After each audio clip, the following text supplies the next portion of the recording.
Morning students. Today we shall discuss about the second lesson from English reader. Lesson 2. Lesson 2 Sindbad second voyage Sindbad की दूसरी समुद्री यात्रा। यह Sinbad की दूसरी समुद्री यात्रा थी, पहली समुद्री यात्रा हो चुकी थी। तो इसमें स्टार्ट विथ क्या है कि on the second day of Sindbad telling, Sindbad the sailor tells how he grew restless of his life of leisure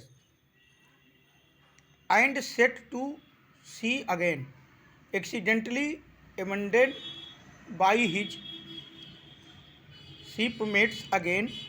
He finds himself in an island which contains rock eggs.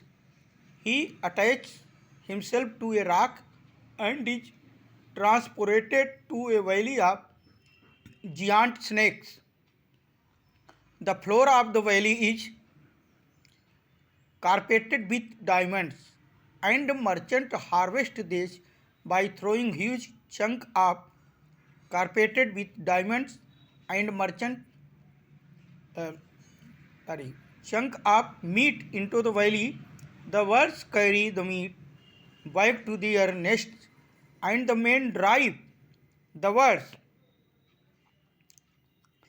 away and collect the diamonds stuck to the meat. After finishing my first voyage, I had come to Baghdad to live there forever. But my desire appealed me to see more countries and cities, so I ordered my colleagues and merchants to go on a second voyage. तो on the second day, दूसरे दिन Sinbad ने telling कहानी बताना शुरू किया कि Sindbad the sailor tells, Sindbad जो जहाजी था, नाविक था, उसने बताया कि वो किस प्रकार से अपने आरामदायक जीवन से बेचैन हो गया था, रेस्टलेस हो गया था, परेशान हो गया था, और उसने दोबारा जो है समुद्र में जाने की इच्छा प्रकट किया या देखने की इच्छा किया। सेट टू सी अगेन, स्थापित होने की इच्छा किया। एक्सीडेंटली मीन्स दुर्घटनावश, abandoned by his shipmates again, उसके जो बिछड़े हुए साथी थे, शिपमेट्स थे, वो पुनः मिले। पुनः क्या हुए? वो मिल गए। ही फाइंड्स हिमसेल्फ, वह स्वयं को कहाँ पाता है? एक आइलैंड में, एक द्वीप में, विच कंटेन रॉक एग्स, जहाँ पर रॉक एक विशालकाय पक्षी होता है, शिकारी पक्षी होता है, प्रे बर्ड्स होता है, उसके अंडे जहाँ थे। यानी उस द्वीप में उसने क्या पाया? रॉक पक्षी के अंडे। He attached himself to a rock, उसने स्वयं को एक रॉक से, एक विशालकाय पक्षी से जो है अटैच किया। And transported to a valley of giant snakes, और कहाँ चला गया? उस पक्षी की सहायता से पक्षी उसको उठाकर कहाँ ले गया? एक वैली ऑफ जियांट स्नेक, सांपों की विशालकाय जो घाटियाँ थी, माने विशालकाय सर्पों की घाटी थी, उसमें ले गया उसको। वो पक्षी से अपने आप को अटैच किया, वो पक्षी उसको कहाँ ले गया? विशालकाय सांपों की घाटी में। और the floor of the valley is carpeted, और उसका जो फर्श था वो किससे कारपेटेड था? बिछा हुआ था। ये डायमंड से, विथ द डायमंड, हीरो से। उस घाटियों में मतलब क्या पाई जाती थी? हीरे।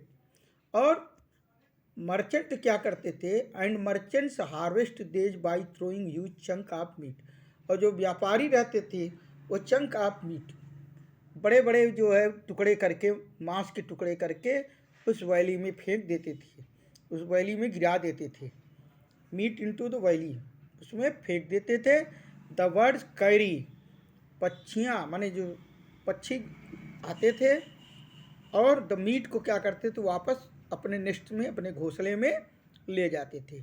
अब उस मीट के साथ क्या लगा हुआ था? डायमंड भी लगा हुआ था, उसी चिपक जाता था मीट के साथ। द मेन ड्राइव, मनुष्य उसको लोग क्या करते थे? भगा देते थे।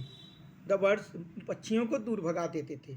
The birds away and collect the diamond stuck to the meat, और उसको जो है मीट से निकाल लेते थे, डायमंड को कलेक्ट कर लेते थे, मीट से निकाल के डायमंड को कलेक्ट कर देते थे।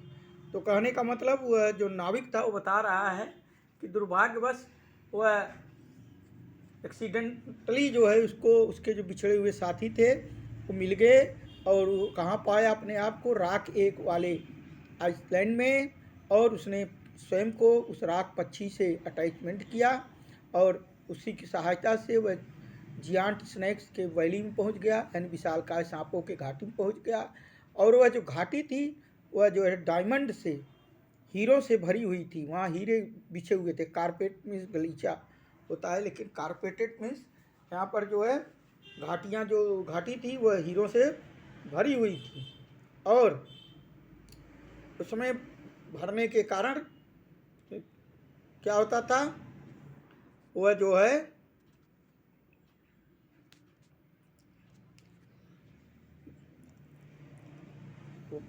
व्यापारी मांस के टुकड़े को फेंकते थे और पक्षी उठा कर ले जाते थे, और उसके बाद पक्षी जो है उस मांस को अपना ले लेते थे और उसको, पक्षी को भगा देते थे, और उसमें से हीरे को निकाल लेते थे। Thank you.